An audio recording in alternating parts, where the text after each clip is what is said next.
China views Taiwan's elimination as national cause. Train crash in eastern India kills 15. Japan reports record spike in potentially deadly bacterial infection. South Africa's President Ramaphosa re-elected. ICC investigating allegations of war crimes in Sudan. Muslims in Asia celebrate Eid al-Adha. Hello, I'm Johnny. Thank you for joining us on Funday News. It's Tuesday, June 18th, and here are your top stories. Taiwan President Lai Ching-te said on Sunday that China views the annexation and elimination of Taiwan as its great national cause. Speaking to cadets at the military's premier academy, Lai emphasized that they must know their enemy and not give in to defeatism. Lai has faced sustained personal attacks from China since assuming office last month, with Beijing calling him a separatist. China staged war games around Taiwan shortly after Lai's inauguration. Lai insists that only Taiwan's people can decide their future and has repeatedly offered talks with Beijing, but has been rebuffed. Speaking in Kaohsiung, the south of the island, on the 100th anniversary of the founding of the Whampoa Military Academy, Lai said today's cadets must recognize the challenges of the new era. He said, using Taiwan's formal name, the biggest challenge is to face the powerful rise of China, which is destroying the status quo in the Taiwan Strait and regards Taiwan's annexation and the elimination of the Republic of China as the great rejuvenating cause of its people. China's Taiwan Affairs Office did not answer calls on Sunday seeking comments about Lai's remarks. Wang Huning, the fourth-ranked leader in China's ruling Communist Party, told a Saturday forum in China about relations with Taiwan that reunification is a historical necessity for the great rejuvenation of the Chinese nation, vowing to smash any separatist plots. A freight train smashed into the rear of a stationary passenger train in India's West Bengal state on Monday, killing at least 15 people and injuring dozens. Railway authorities blamed the accident on driver error. Media showed images of the pileup with containers from the goods train strewn nearby and one carriage left nearly vertical. This accident comes just over a year after a signaling error caused one of India's worst rail crashes. It was not immediately clear how many passengers were on board at the time. Prime Minister Narendra Modi offered condolences on the loss of life. The goods train hit the Kanchenjunga Express traveling to Kolkata, the capital of West Bengal, from the northeastern state of Tripura, driving 3 carriages of the passenger train off the rails. The accident happened after the driver of the freight train disregarded a signal. Abhishek Roy, a senior police official in the eastern state's district of Darjeeling, the site of the accident, told Reuters that 15 bodies were pulled from the mangled carriages, 54 people were injured, and rescue teams from the police and National Disaster Response Force were working to clear debris from the derailed carriages.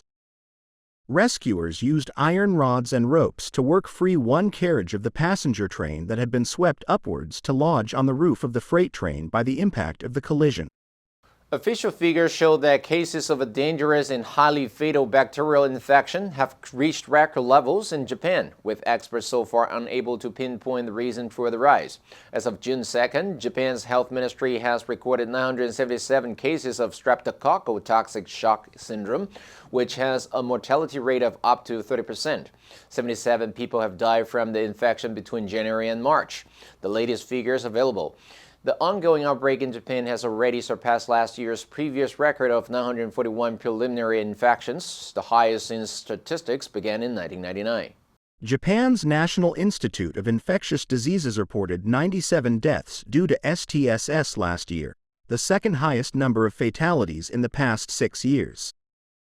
STSS is a rare but serious bacterial infection that can develop when bacteria spread into deep tissues and the bloodstream. Patients initially suffer from fever, muscle pain, and vomiting, but symptoms can quickly turn life-threatening with low blood pressure, swelling, and multiple organ failure as the body goes into shock. Most STSS cases are caused by the group a Streptococcus gas bacteria, which mainly produces fever and throat infections in children.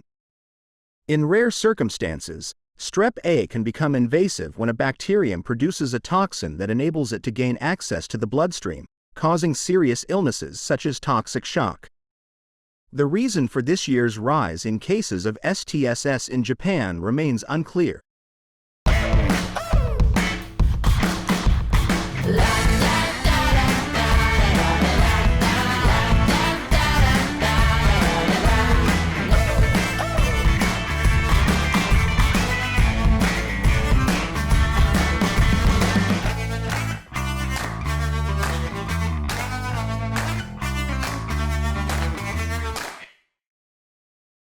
Lawmakers re-elected South African President Cyril Ramaphosa for a second term on Friday after his party struck a dramatic late coalition deal with a former political foe just hours before the vote. Ramaphosa, the leader of the African National Congress, won convincingly in parliament against a surprise candidate who was also nominated, Julius Malema, of the far-left Economic Freedom Fighters. Ramaphosa received 283 votes to Malema's 44 in the 400-member House. The 71-year-old Ramaphosa secured his second term with the help of lawmakers from the country's second biggest party, the Democratic Alliance, and some smaller parties. They backed him in the vote and got him over the finish line following the ANC's loss of its long-held majority in a landmark election 2 weeks ago, which reduced it to 159 seats in parliament. During a break in what turned out to be a marathon parliamentary session, the ANC signed a last-minute agreement with the DA, effectively ensuring Ramaphosa stays on as the leader of Africa's most industrialized economy. The parties will now co-govern South Africa in its first national coalition where no party has a majority in parliament. The deal brings the ANC together with the DA, a white-led party that had for years been the main opposition and the fiercest critic of the ANC. At least 2 other smaller parties also joined the agreement. Ramaphosa hailed the deal as a new birth, a new era for our country, emphasizing the need for parties to work together despite their differences. The International Criminal Court's chief prosecutor is urgently investigating allegations of war crimes and crimes against humanity in the Darfur city of El Fasher, which has become a new front between the Sudanese army and the Parliamentary Rapid Support Forces. In a video statement released on Tuesday, prosecutor Karim Khan said the ICC has an active investigation into possible atrocity crimes being committed at present in Darfur. Khan said, "I'm extremely concerned about allegations of widespread international crimes being committed in El Fasher and its surrounding areas as we speak," adding that his office was investigating those allegations with urgency. His investigators had seen credible allegations of what looked like ethnically motivated attacks against the civilian population, widespread use of rape and attacks against hospitals. Khan called for anyone with possible evidence, video or audio material to submit it to his office. Al-Fashir, in the Darfur region of northwestern Sudan, is home to more than 1.8 million residents and displaced people, and is the latest front in a war between the Sudanese army and the RSF which began in April 2023. The ICC can prosecute war crimes, crimes against humanity, genocide, and in some cases the crime of aggression if committed on the territory of one of the court's 124 member states or by nationals of ICC members. It can also have jurisdiction through a referral by the United Nations Security Council, as happened with Darfur in 2005.